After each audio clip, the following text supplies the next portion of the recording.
Hello and welcome to the Rabyd Atheist. I'm Rabyd, a former pastor turned atheist, now a compassionate anti-theist. Welcome to my channel. If you want to learn how to support the channel and its mission to normalize atheism and deconversion, stay tuned to the end of the video. This is part 4 of a series entitled Questionable Witnesses, An Atheist Teaches Life of Christ. Today we'll be looking at Luke 1, 5 through 25, John's birth foretold to Zacharias. I'm teaching the Gospels much like I did many times in my churches as a pastor over the years, but now I'm teaching it as an atheist. At this point, the actual narrative of the life of Christ begins, but it begins with the parents of the forerunner of Jesus, John the Baptist. Luke 1, 5 through 25 chronicles the story of the prediction of John the Baptist's birth. You can read the story for yourself, but what I want to do is give some of the highlights and then ask some questions that I will be asking every time we look at this narrative passage. Does the event meet the biblical criteria of 2 or 3 witnesses? Does it meet modern standards of historical verification? And I want to highlight some other issues that the text might also give us as well. I also want to touch a little bit on the deconversion issues at the end. To sum up the narrative, Luke makes some opening remarks about John the Baptist's parents. Zacharias enters the temple to do his priestly office by burning incense in the holy place. While he does this, he gets a visit from the archangel Gabriel, who tells him that he is going to impregnate his wife and they will have a son. This son will also be the forerunner of the Messiah. Zacharias has his doubts, and so he is forced to not be able to speak until his son John is born. The people outside are getting restless because Zacharias is taking so long, and when he does appear to them, they conclude that he has seen a vision because he cannot speak. He heads home and gets with his wife, and she gets pregnant. In response, Elizabeth secludes herself for 5 months. So the first question we have to ask is, does this story meet even the biblical standards of 2 or 3 witnesses? Well, only parts of it. No one saw Zacharias inside the temple with the archangel Gabriel, and Gabriel hasn't shown up in any kind of event to verify the story. We have a man all alone who obviously, because we see him writing later, who told the story of what happened, but no one else saw this event, only Zacharias. So only the event could be verified by Zacharias himself, and the actual event that can be verified is that Zacharias went to the temple, took a long time, and came out. If we were living at the time and looking for 2 or 3 witnesses, we have plenty of people that would have saw that, I suppose, but we don't know their names. So this is the only event that could be verified, that Zacharias went into the temple, took longer than expected, and came out. Those things, along with Elizabeth's pregnancy, could be verified by others. That is, though, these are very normal events. The real miraculous part of the story is the Archangel Gabriel's appearance, and supposedly an old couple getting pregnant, although this is a normal way women get pregnant, no virgin birth here. But the appearance of the angel is the only witnessed by one person, and part of the pregnancy that is an issue is the simple statement that Elizabeth was infertile, and that both of them were advanced in years.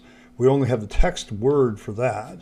Under biblical standards of evidence, only the public events could be stating of meeting this criteria, but even then we have the problem of not knowing who they are. Who were these people that were in the crowd?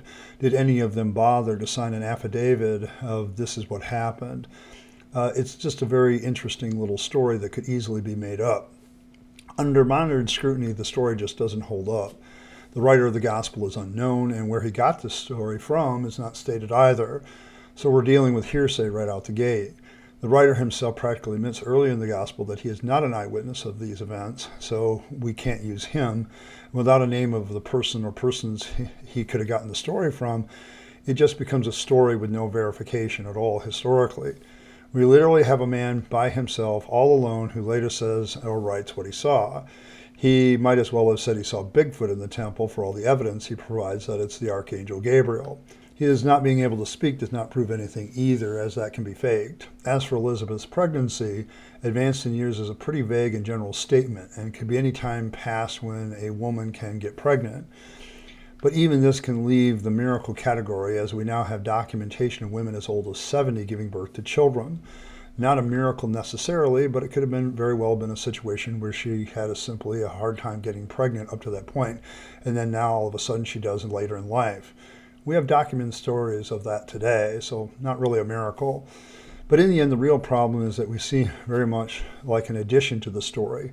Luke is making up this part or adding this part to get John the Baptist's backstory as the forerunner of Jesus. His source for the story is never named, and we conclude that it is made up very easily if we wanted to, but not as miraculous as it would have seemed to them long ago.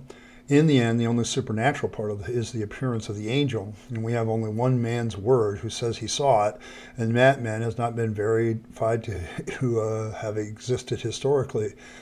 Zacharias only gets a mention here, and it being a fairly common name, who are we talking about here? This story would be rejected as hearsay in any court of law today. Theologically, there is also another problem to the passage. This is some of the extra I want to point out. The fact that Elizabeth and Zacharias are declared by the text to be righteous and blameless before the law, but Paul says in Romans that there's no one righteous, no, not one. And this is an Old Testament quote from Isaiah 45:21.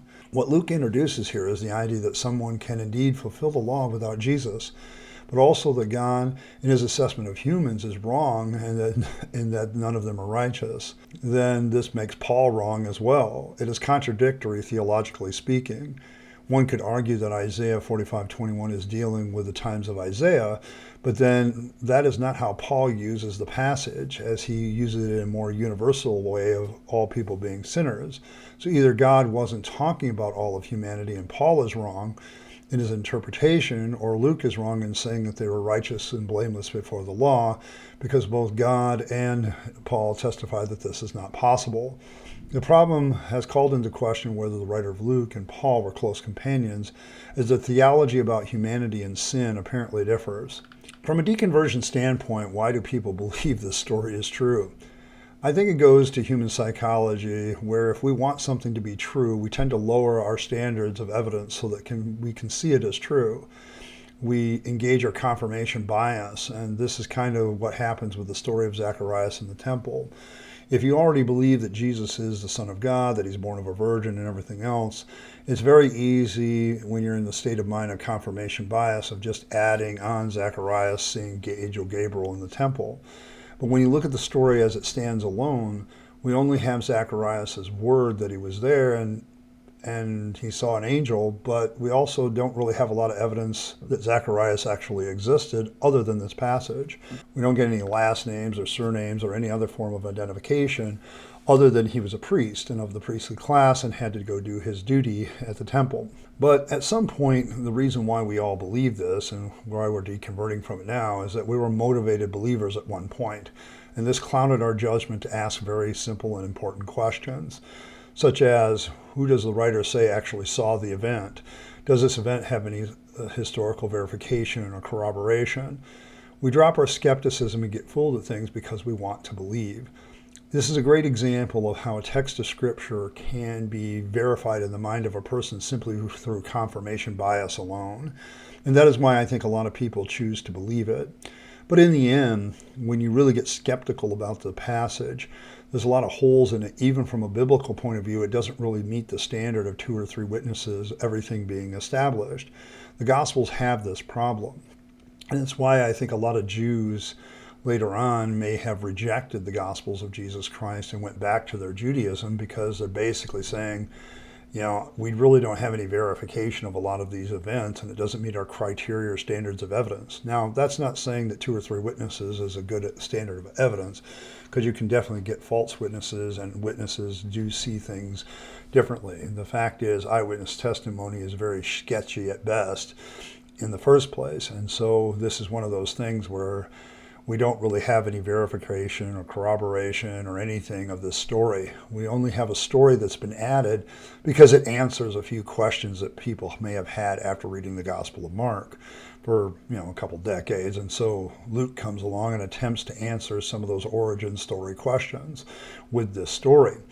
But as I said, it could also be easily made up and everything else. So, off script, the problem I have with this passage now is I can write something like this, and if I were to pass it off as some sort of prophetic point, I could do so. This is the problem with biblical prophecy, is almost all the texts are written post hoc, and so it could easily be seen where a prophet's words are changed or put in a way that they want to be done, or they can be pulled out. The theological problem points out to the fact that Isaiah 45:21 could be being pulled out of context by Paul in Romans. in which case he is making an interpretive error, and thus we would have to conclude his theology in Romans about everybody being a sinner might be incorrect, considering that we also have in the Bible Luke declaring that Elizabeth and Zacharias were righteous and blameless before the law. You can try to get past that by saying, well, he doesn't really mean completely blameless in the sense that Paul does, but then you're calling into question whether the writer of Luke is inspired by God and accurate in his statements. This is what I call a theological problem that leads to a contradiction theologically by the Bible itself. Are people all sinners and nobody is capable of being righteous? Or are there a few people that manage to become righteous before the law in defiance of some other people's statements that they can't inside the Bible itself? So, yeah, we have a lot of problems with this passage, and for that reason, I really don't believe this story is actually a true one. I think this is a story that may have been made up by somebody and through oral tradition became very popular, and then Luke grabbed it and wrote it down as a way of answering several questions to the origin story of John the Baptist. And he's the only one that does. This is the other problem.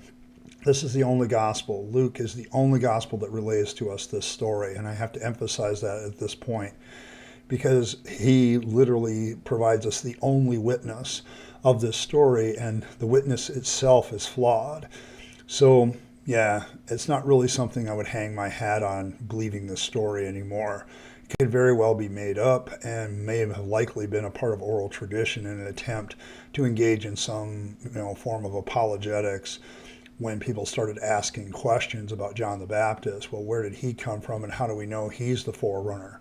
Well, somebody made up a story to answer that question. Is a very real possibility. So that's it for this one. I want to thank everybody for stopping by. I appreciate every like, share, and subscribe. Everything you do that helps to get the video noticed, I deeply appreciate. These Bible studies often do not have the same kind of viewership as some of my other videos, but I continue to do them because I think it helps deconverted people see past the stuff that used to blind them. So thanks for watching and appreciate all that. If you want to support the channel in a more tangible way, a PayPal link is in the description. Super Chat and Super Thanks are always available to you. But the greatest way that you can do this is through membership. Members giving that monthly support that allows me to continue to do what I do without worrying about the YouTube algorithm so much. Every member I get causes my anxiety about the YouTube algorithm to drop just a little bit. Hopefully someday it'll disappear entirely. Thanks to all my tribunes, to my senator, to my citizens and rabid citizens. You guys make a lot of these videos possible when I talk deconversion in the Bible, so thank you very much. And as always, live your best life. You only get one go around and then it's over. So you want to take all your time, money, and opportunities and spend them on yourself, the people you love and care for, and to make this a better world. And don't waste them on the trappings of religion and faith, because that's a dead end. I speak from experience. And as always, thanks for stopping by, and I'll catch you next time.